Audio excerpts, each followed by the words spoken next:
Christ the lord.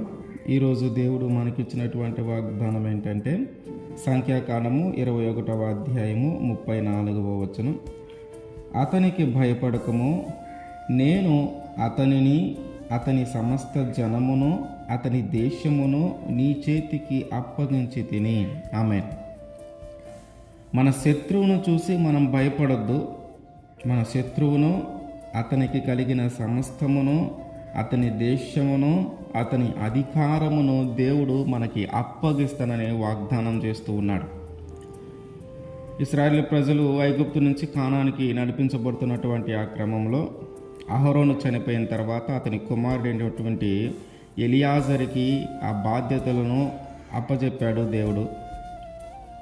అప్పజెప్పిన తర్వాత వీరు అనేకమైన ప్రాంతాల మధ్యలో గుండా అనేకమైన దేశాలను దాటుకుంటూ రావాల్సిన పరిస్థితి ఏర్పడింది. దేవుడు చేర్చాలి అనుకున్న ఆ ప్రదేశానికి చేర్చబడటానికి. అయితే ఎవరైనా ఆ దేశము మీదకి వెళ్ళవలసిన ఆ దేశము మధ్యలో గుండా దాటి వెళ్ళవలసిన పరిస్థితి వచ్చినప్పుడు ప్రతి ఒక్కరు కూడా వారిని వెళ్ళనివ్వకుండా అడ్డుకుంటూ ఉన్నారు. ప్రతి ఒక్కరు కూడా వారితో యుద్ధము చేయాలనే చూస్తూ ఉన్నారు. దేవుడు ఆ యుద్ధము చేస్తున్నటువంటి ఆ క్రమంలో వారికి తోడై ఉంటున్నాడు. ఆతారీల మార్గమున వచ్చినప్పుడు కానానీయుల రాజు ఆరాదు, అతని పేరు ఆరాదు, అతను యుద్ధం చేస్తే దేవుడు ఆ యుద్ధంలో ఇజ్రాయేల్ ప్రజలను గెలిపించాడు. ఏదోము దేశమును చుట్టి దాని చుట్టుగా పోయి కోరు కొండ నుండి ఎర్ర సముద్రం మార్గముగా సాగినప్పుడు ఈ ప్రజలందరూ కూడా ఆ ప్రయాణము చేత సొమ్మసిల్లిపోయారు, ఆయాసపడి సొమ్మసిల్లిపోయారు. ఇక్కడికి వచ్చిన తర్వాత వీళ్ళందరూ ఇశ్రాయేలు ప్రజలందరూ మోషే మీద సొనుగుతూ ఉన్నారు.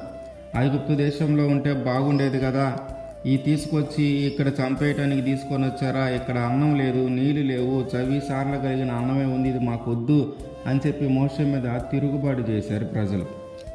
ఆ మాట దేవుడు విని దేవుని కోపాన్ని వారి మీదకి తీసుకొని వచ్చాడు.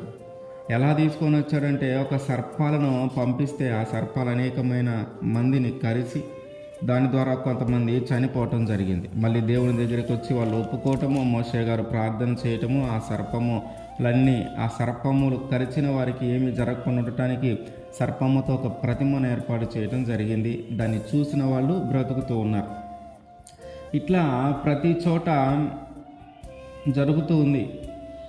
అంటే యుద్ధాలు జరుగుతూ ఉన్నాయి, శత్రువులతో యుద్ధాలు జరుగుతున్నటువంటి ఆ క్రమంలో బాషాను రాజైన ఓగు దగ్గరకు వచ్చారు. ఈ బాషాను రాజైనటువంటి ఓగు కూడా వారి దేశంలో నుంచి ఇజ్రాయేల్ ప్రజలు నడిచి వెళ్ళటానికి ఒప్పుకోకపోగా ఈయన ఏం చేశాడంటే, ఈ ఓగు ఏం చేశాడంటే అతనికి కలిగిన సమస్త జనాన్ని తీసుకొని వచ్చాడు ఇజ్రాయేల్ ప్రజల మీద యుద్ధానికి. ఆ దేశంలో తనకి కలిగిన సమస్త ప్రజలను తీసుకొని వచ్చి యుద్ధం చేయాలనుకున్నాడు. ఎప్పుడైతే అంతమందిని తీసుకొని వచ్చాడో ఇజ్రాయేల్ ప్రజల్లో కూడా ఒక భయం ఏర్పడింది.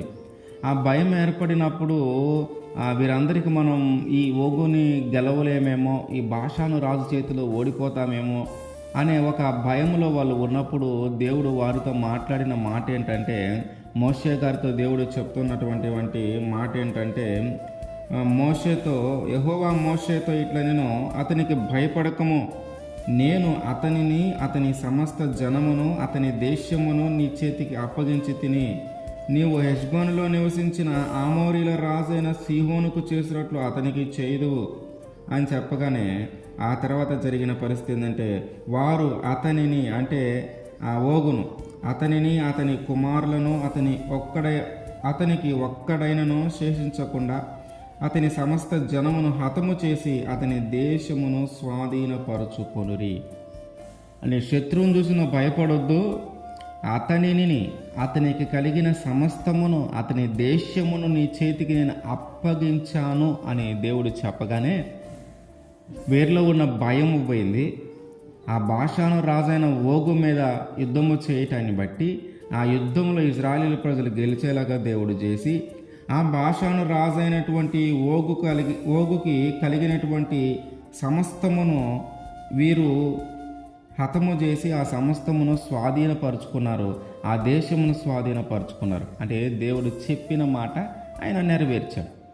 ఎలాగైతే ఇశ్రాయేలు ప్రజల్లో ఆ బాషాను రాజు అయినటువంటి ఓగును అతను చూసి భయపడ్డారో, ఆ భయపడిన సమయంలో మీరు అతన్ని చూసి, మీ శత్రువుని చూసి మీరు భయపడొద్దు, నేను వాడిని మీ చేతికి అప్పగిస్తాను అని దేవుడు చెప్పిన విధముగానే మన జీవితంలో కూడా ఏ శత్రువుని చూసైనా మనం భయపడుతూ ఉన్నామేమో, ఆ శత్రువుని చూసి మనం భయపడొద్దు. ఆ శత్రువుని, అతనికి కలిగిన సమస్తమును, అతని దేశమును, అతని అధికారమును దేవుడు మనకి అప్పగిస్తానని వాగ్దానం చేస్తూ ఉన్నాడు. కనుక మన శత్రువుని చూసి మనం భయపడొద్దు. దేవుడు మన జీవితంలో ఈ విధమైన ఈ వాగ్దానాన్ని మన జీవితంలో జరిగించునుగాక. ఆమేన్.